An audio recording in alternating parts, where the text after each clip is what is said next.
ಇವತ್ತು ನಾನು ಡ್ಯೂಟಿ ಮಾಡಿಲ್ಲ, ರಾಜ್ಯೋತ್ಸವದ ಇನ್ವಿಟೇಷನ್ ಬಂದಿತ್ತು ಅಂತ ನಾನು ಅಲ್ಲಿಗೆ ಹೋಗಿದ್ದೆ. ಪೂರ್ತಿ ವಿಡಿಯೋನ ಮಿಸ್ ಮಾಡದೆ ನೋಡಿ, ನಿಮ್ಗೆ ಸರ್ಪ್ರೈಸ್ ಇದೆ. ಆಟೋ ಏರುವ ಎಲ್ಲ ಸ್ನೇಹಿತರಿಗೂ ಕನ್ನಡ ಕಲಿಸುವುದರಲ್ಲಿ ಶ್ರಮಿಸ್ತಾ ಇದ್ದಾರೆ. ಇವರೇ ಆಟೋ ಕನ್ನಡಿಗ. ಆಟೋ ಕನ್ನಡಿಗ ಅಜೂಜ್ ಸುಲ್ತಾನ್ ಆನ್ಲೈನ್ ಅಲ್ಲಿ ಆಟೋ ಕನ್ನಡಿಗ ಅಂತಾನೆ ತುಂಬಾ ಪರಿಚಿತರು. ತಮ್ಮ ಪ್ರಯಾಣಿಕರಿಗೆ ಕನ್ನಡ ಭಾಷೆಯನ್ನು ಸರಳವಾಗಿ ಕಲಿಸುವ ಮೂಲಕ ಗಮನ ಸೆಳೆದಿದ್ದಾರೆ. ಅವರು ಆಟೋದಲ್ಲಿ ಇರುವ ಪ್ಲೆಕಾರ್ಡ್ನಲ್ಲಿ ಕನ್ನಡ ಹಾಗೂ ಆಂಗ್ಲ ಭಾಷೆಯಲ್ಲಿ ಸರಳ ಪದಗಳು ಹಾಗೂ ವಾಕ್ಯಗಳಿದ್ದು ಅವುಗಳನ್ನು ಪ್ರಯಾಣಿಕರು ಆಟೋ ಏರುವಾಗ ಅಥವಾ ಬುಕ್ಕಿಂಗ್ ಮಾಡುವ ಸಮಯದಲ್ಲಿ ಬಳಸಬಹುದು. ಇದು ಕನ್ನಡ ಭಾಷೆಯನ್ನ ಜನರಲ್ಲಿ ಹೆಚ್ಚಿಸಲು ಹಾಗೂ ಸಹಜವಾಗಿ ಕಲಿಸುವ ಒಂದು ಪುಟ್ಟ ಪ್ರಯತ್ನ. ಆಟೋ ಕನ್ನಡಿಗ ಶ್ರೀಯುತ ಅಜೂಜ್ ಸುಲ್ತಾನ್ ಅವರಿಗೂ ನಮ್ಮ ಕಾರ್ಯಕ್ರಮಕ್ಕೆ ಸ್ವಾಗತ. ಇಬ್ಬರಿಗೂ ಸ್ವಾಗತ. ನಮ್ಮ ಮೈಸೂರಿನ ಕಥೆಗಳು ಧರ್ಮಣ್ಣನ ಪಕ್ಕದಲ್ಲಿ ಕೂತ್ಕೊಳ್ಳೋಕೆ ತುಂಬಾ ಖುಷಿ ಆಯಿತು. ಅವ್ರ ಜೊತೆ ಸ್ಟೇಜ್ ಹಂಚ್ಕೊಂಡಿದ್ದಕ್ಕೆ ಅಭಿಯಾನ ಮಾಡಿದ್ದೀನಿ. ನಾನೊಬ್ಬ ಆಟೋ ಚಾಲಕ. ಅದೇ ವೃತ್ತಿಲಿ ತುಂಬ ಜನಕ್ಕೆ ಅಂದರೆ ನಾನು ಬೆಳಗ್ಗೆಯಿಂದ ಸಾಯಂಕಾಲ ತನಕ ಪ್ಯಾಸೆಂಜರನ್ನು ಕರ್ಕೊಂಡು ಹೋಗುವಾಗ ಜಾಸ್ತಿ ಜನ ಅಂದರೆ ಒಂದು 17 ಜನ ಪ್ಯಾಸೆಂಜರು ಹಿಂದಿಯವರೇ ಬರೋದು, ಬೇರೆ ಭಾಷೆ. ಅವರಿಗೆ ಕನ್ನಡ ಬರೋದಿಲ್ಲ. ನಾನು ಪ್ರತಿಯೊಬ್ಬ ಪ್ಯಾಸೆಂಜರ್ ಜೊತೆನೂ ಮಾತಾಡೋಕ್ಕೆ ಟ್ರೈ ಮಾಡ್ತೀನಿ. ಅಂದರೆ ನಾನು ಬ್ಲಾಗ್ ಚಾನಲ್ ಇದೆ ನಂದು, ಆಟೋ ಕನ್ನಡಿಗ ಅಂತ.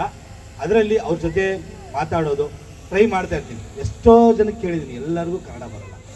ಏನಕ್ಕೆ ಅಂತಂದರೆ ಅವ್ರು ವರ್ಕ್ ಪ್ರೆಷರಲ್ಲಿ ಕಲಿಯೋಕ್ಕೆ ಟೈಮ್ ಇಲ್ಲ ಅಂತ ಹೇಳಿದ್ರು. ಆವಾಗ ನನಗೊಂದು ಗೊತ್ತಾಗಿದ್ದೇನಪ್ಪ ಅಂತಂದರೆ ಅವ್ರಿಗೊಂದು 5 ನಿಮಿಷದಲ್ಲಿ ಕಲಿಸೋಕ್ಕೆ ಪ್ರಯತ್ನ ಪಡೋಣ ಅಂತ ಒಂದು ಚಿಕ್ಕ ಕಾನ್ಸೆಪ್ಟ್ ಮಾಡಿದೆ, ಲರ್ನ್ ಕನ್ನಡ ವಿತ್ ಆಟೋ ಕನ್ನಡಿಗ. ಇದೇ ಜಾಸ್ತಿ ವರ್ಡ್ಗಳಿಲ್ಲ, ಇದನ್ನು ಕಂಗ್ಲೀಷಲ್ಲಿ ಮಾಡಿದ್ದೀನಿ. ಕನ್ನಡ ಅದನ್ನು ಇಂಗ್ಲೀಷಲ್ಲಿ ಬರ್ತಿರೋದು. ಜಾಸ್ತಿ ನನಗೆ ಗೊತ್ತು ಕಂಗ್ಲೀಷ್ ಅಂದರೆ ಏನು ಅಂತ, ಅದರಲ್ಲಿ ಮಾಡಿದ್ದೀನಿ. ಈ ರೀತಿ ಮಾಡಿರೋದ್ರಿಂದ ತುಂಬ ಜನಕ್ಕೆ ಓದೋಕ್ಕೆ ಈಸಿ ಆಗುತ್ತೆ.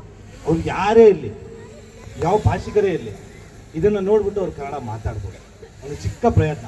ಯಾವ ರೀತಿ ಅಂದರೆ, ಸರ್ ಇಲ್ಲೇ ನಿಲ್ಲಿಸಿ, ಸರ್ ಮೀಟ್ರ್ ಹಾಕಿ, ಸರ್ ಇಂದಿರಾನಗರಕ್ಕೆ ಹೋಗ್ಬೇಕು, ಎಷ್ಟಾಯಿತು, ಈ ರೀತಿ ಕನ್ನಡ ಪದಗಳಿದ್ದಾವೆ, ಬೇಸಿಕ್ ವರ್ಡ್ಗಳು. ಇದಕ್ಕೆ ನನಗೆ ಜೊತೆಯಾಗಿ ಬೆಂಗಳೂರು ಟ್ರಾಫಿಕ್ ಪೊಲೀಸ್ ಕಮಿಷನರ್ ಅವರು ಕೂಡ ಕರೆದಿದ್ರು. ಅವರು ನವೆಂಬರ್ 1ನೇ ತಾರೀಕು 5,000 ಆಟೋಗಳಿಗೆ ಹಂಚುವಂಥ ಕೆಲಸ ಮಾಡಿದ್ರು. ಇದನ್ನು ನಾನು ಬರೀ 1,500 ಮಾಡಿಸಿದ್ದೀನಿ. ಬೆಂಗಳೂರು ಟ್ರಾಫಿಕ್ ಪೊಲೀಸ್ ಕಮಿಷನರ್ ಅವರು 5,000 ಮಾಡಿಸಿದ್ದಾರೆ. ಜೊತೆಗೆ ಇನ್ನೊಂದು ಕಂಪ್ನಿ ಬಂದಿದೆ, ಕ್ಯಾಶಿಯೋ ಅಂತ, ಡ್ಯಾಶ್ ಕ್ಯಾಮ್ ಕಂಪ್ನಿ. ಅವರು ಕೂಡ 5,000 ಪ್ಯಾಂಪ್ಲೆಟ್ನ ಕೊಡ್ತಾ ಇದ್ದಾರೆ.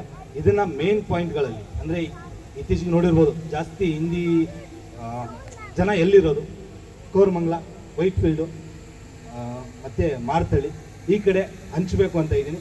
ಆದಷ್ಟು ಬೇಗ ಇದನ್ನು ಮಾಡ್ತೀನಿ. ಜೊತೆಗೆ ಇದ್ರ ಜೊತೆಗೆ ಬೇರೆ ಬೇರೆ ಅಂದರೆ ಹಿಂದಿಯವರಿಗೆ ಅವ್ರಿಗೆ ಕನ್ನಡದಲ್ಲಿ ಮಾತಾಡೋ ರೀತಿ ಮಾತಾಡಿಸಿ ಅದನ್ನು ವೀಡಿಯೋಗಳನ್ನು ರೆಕಾರ್ಡ್ ಮಾಡಿ ನನ್ನ ಯೂಟ್ಯೂಬ್ ಚಾನಲಲ್ಲಿ ಬಿಡಬೇಕು ಅಂತ ಇದ್ದೀನಿ. ಆದಷ್ಟು ಬೇಗ ಆಗುತ್ತೆ. ಇನ್ನೊಂದು ವಾರದಲ್ಲಿ ಅದನ್ನು ಕೂಡ ಕಾರ್ಯ ನಡೆಯುತ್ತೆ. ಇವಾಗ ಆಲ್ರೆಡಿ ಡ್ಯಾಶ್ ಕ್ಯಾಮ್ ಫಿಟ್ ಮಾಡಿಸಿದ್ದೀನಿ. ಅವ್ರ ಬಾಯಿಂದನೂ ಕೂಡ ನೀವು ಕನ್ನಡ ಕೇಳ್ಬೋದು. ಹತ್ತುವಾಗ ಹಿಂದಿ ಮಾತಾಡ್ತಾರೆ, ಇಳಿಯುವಾಗ ಮಾತ್ರ ಪಕ್ಕಾ ಕನ್ನಡ ಮಾತಾಡ್ತಾರೆ.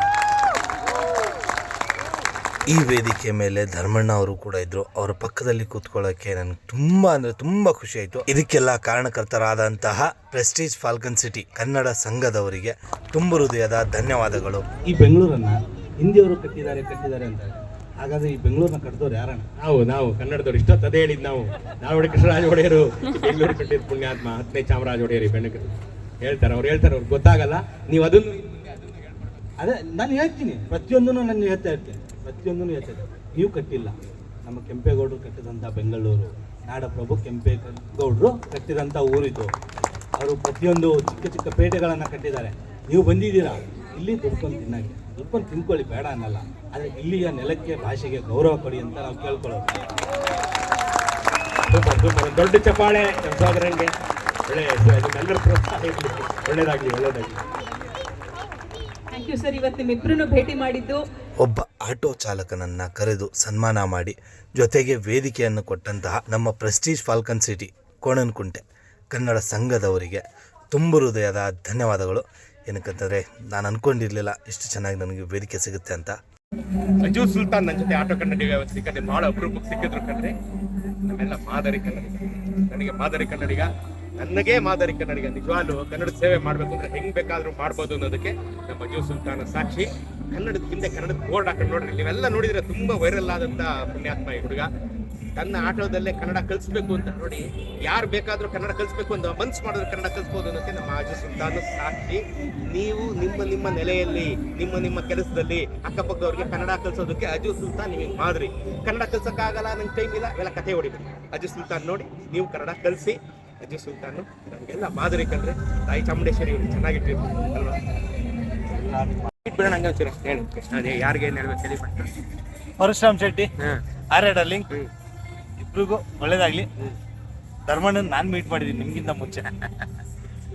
ಪರಶುರಾಮ್ ಶೆಟ್ಟಿ ಅವರೇ ಮತ್ತೆಲ್ಲ ನಮ್ಮ ಈ ಹುಡುಗನ ಸ್ನೇಹಿತರೆ ಎಲ್ರಿಗೂ ಒಳ್ಳೇದಾಗಲಿ, ನಿಮಗೆಲ್ಲ ಒಳ್ಳೇದಾಗಲಿ ಅಂತ ಹೇಳಬೇಕು ಅಂತ ನಂಗೆ ಹೇಳ್ದ. ನಿಮಗೆಲ್ಲ ನನ್ನ ಹೃದಯದಿಂದ ಹೇಳ್ತೀನಿ, ನಿಮ್ಗೆಲ್ರಿಗೂ ಒಳ್ಳೇದಾಗಲಿ. ನಾವು ಕನ್ನಡಿಗರೆಲ್ಲ ಚೆನ್ನಾಗಿದ್ರಿ, ಪ್ರಪಂಚ ಚೆನ್ನಾಗಿರುತ್ತೆ. ನೀವೆಲ್ಲರೂ ಚೆನ್ನಾಗಿರಿ, ತುಂಬ ನೆಮ್ಮದಿಯಾಗಿ ತಣ್ಣಗೆ ಆರೋಗ್ಯದಿಂದ ಇರಿ. ಎಲ್ಲ ಕನ್ನಡಿಗರು ಒಳ್ಳೇದಾಗಲಿ. ಖಂಡಿತ ಅಣ್ಣ, ಖಂಡಿತ. ಸಾಹೇಬ್ರೆ ಇಲ್ಲಿ ಇಲ್ಲಿ ಇಲ್ಲಿ ನೀವು ಹೋಗ್ಬಿಟ್ಟು ಮೋಮೋ ತಿಂತಾ ಇರಿ, ನಾನು 10 ನಿಮಿಷದಲ್ಲಿ ಗಾಡಿ ಚಾರ್ಜ್ ಮಾಡ್ಕೊಂಡು ಬರ್ತೀನಿ. ಹಾಂ ಸರಿನಾ? ಹೋಗಿ ಅಮ್ಮನ ಜೊತೆ ಹೋಗಿ. ನಾನು ಟಕ್ಕಂತ 15 ನಿಮಿಷದಲ್ಲಿ ಗಾಡಿನ ಚಾರ್ಜ್ ಮಾಡ್ಕೊಂಡು ಬಂದುಬಿಡ್ತೀನಿ. ಚಾರ್ಜಿಂಗ್ ಹಾಕಿದ್ದೀನಿ, ಆಗ್ತೈತೆ. ಟಕ್ಕಂತ ಹೋಗ್ಬೇಕಿಲ್ಲ ಅಂತಂದರೆ ಸಾಹೇಬ್ರು ನನ್ನ ಬಿಡಲ್ಲ, ಹಾಕ್ಕೊಂಡು ರುಬ್ಬಾಕ್ಬಿಡ್ತಾರೆ. ಸಾಹೇಬ್ರು ಮೋಮೋ ತೊಗೊಂಡು ತಿನ್ನೋ ಅಷ್ಟು ಒಳಗಡೆ ಬಂದುಬಿಟ್ಟೆ ಚಾರ್ಜಿಂಗ್ ಮಾಡಿಕೊಂಡು. ಇಲ್ಲ ಅಂತಂದಿದ್ರೆ ಸಾಹೇಬ್ರು ನನ್ನನ್ನು ಮಾತ್ರ ಫಿನಿಷ್ ಮಾಡಿರೋರು ಇವತ್ತು.